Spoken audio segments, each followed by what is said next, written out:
Alam mo, madalas na nasa huli talaga ang pagsisisi. Lalo na kung di mo pinahalagahan ang mga bagay na sana binigyan mo ng pansin at pagmamahal. Pero ganun talaga, di mo na maibabalik ang nakalipas na. At mananatiling alaala na lang ang minsang sana binigyan mo ng halaga.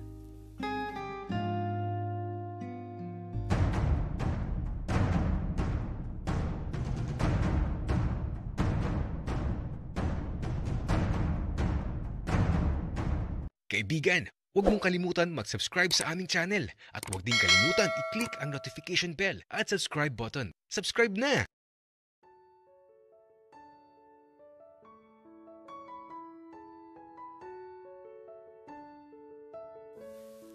Ang araw na to, medyo kakaiba. Yung tipong parang ayoko pero parang gusto ko. Pero ang mahalaga, masaya ako kahit di makarating si mama at papa. Busy na naman sila. Mahirap talaga kapag sobrang subsob sa trabaho. Pero hindi naman ako nagtatampo. Nasanay na din ako sa kanila. At saka kasama ko naman si Lolo. Jiro, tara na. Saan tayo pupunta, Teo? Sa mall. Kasi kung mamayang hapon pa tayo pupunta, nako, siguradong napakahaba na ng pila sa mga cashier. Kaya tara na, Jiro.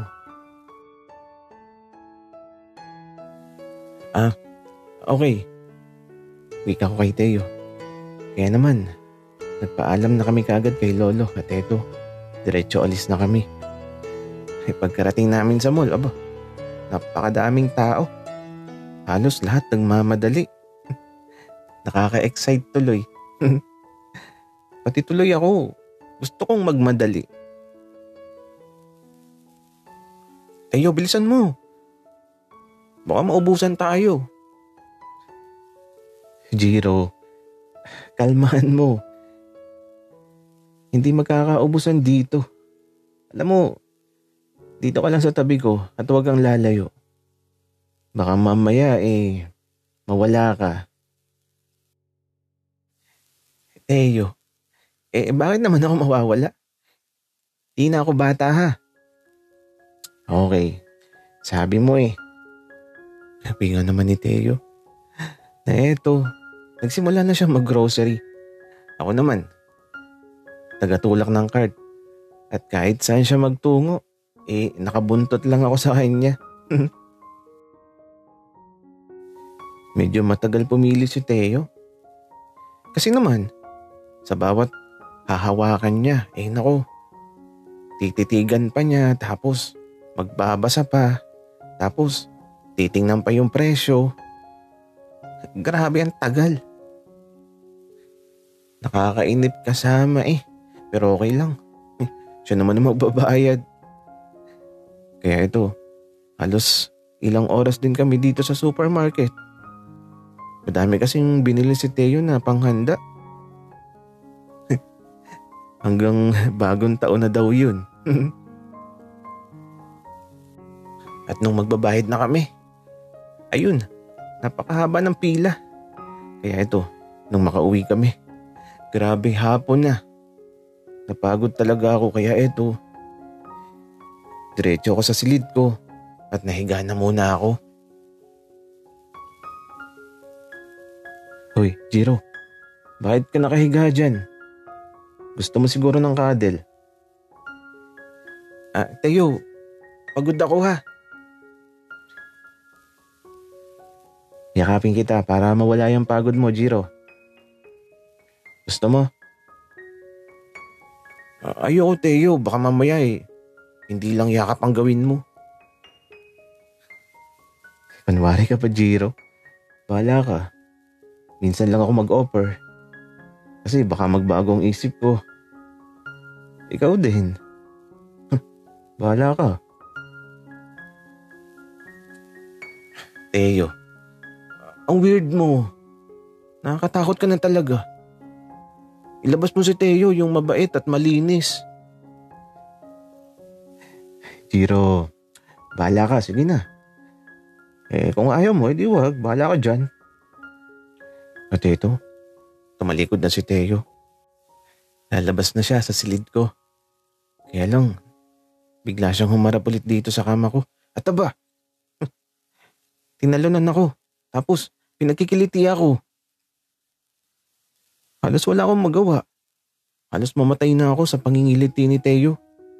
Kaya lang, biglang bumagsak yung kama.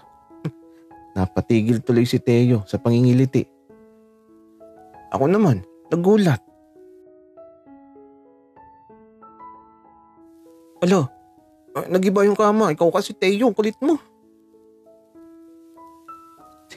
Ang bigat mo kasi, Jiro. Kasalanan mo yan. Teo, bakit kasalanan ko? Ikaw tong tumalon sa kama. Isusumbong talaga kita kay Lolo. Wika ako. At ayan na si Lolo. Sumilip na sa kwarto ko. Lolo, si Teo ang may kasalanan. Wika ko tapos ito. Nagulat ako kay Lolo. Kasi may inilabas siyang walis. Gagi, papaluin ba ako ni Lolo? Lolo, si Teo ang paluin mo. Siya ang may kasalanan. Nananahimik ako dito tapos ang kulit niya. Bakit ako, Jiro? Ikaw ang apo, kaya ikaw ang dapat paluin. Ay nako, mga bata talaga ngayon. Masyadong marahas ang ama. Magwalis kayo ng kwarto at magdadala ako ng martilyo at pako. Ayusin niyo ang kama. Kaya ito, kinuha ko na kaagad ang walis. Akala ko papaluin kami ni Lolo. Ito ba? Pagkadala ni Lolo ng pako at martilyo, nagulat ako kay Teo kasi napakagaling niya mag-ayos ng paa ng kama ko. Hindi ko alam na marunong si Teo na magkarpintero. Hindi halata sa kanya.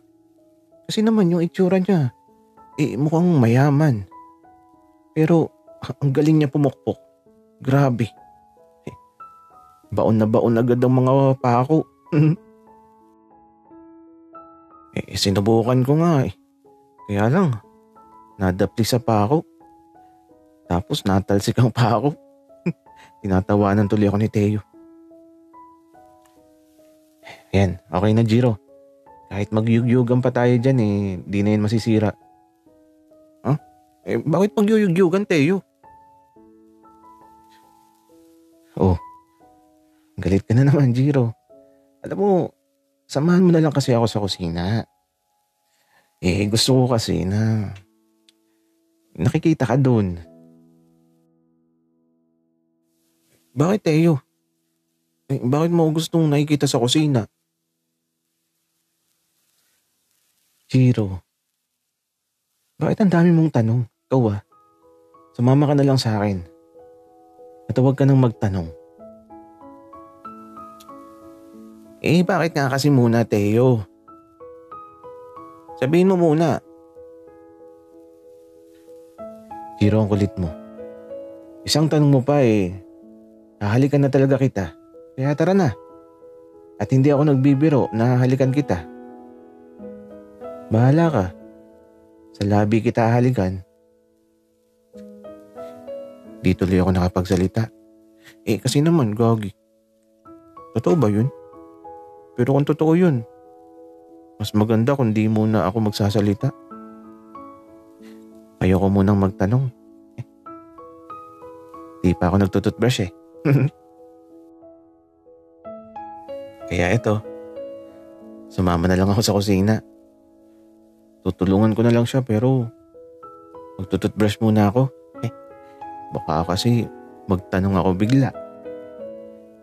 Para, siguradong fresh.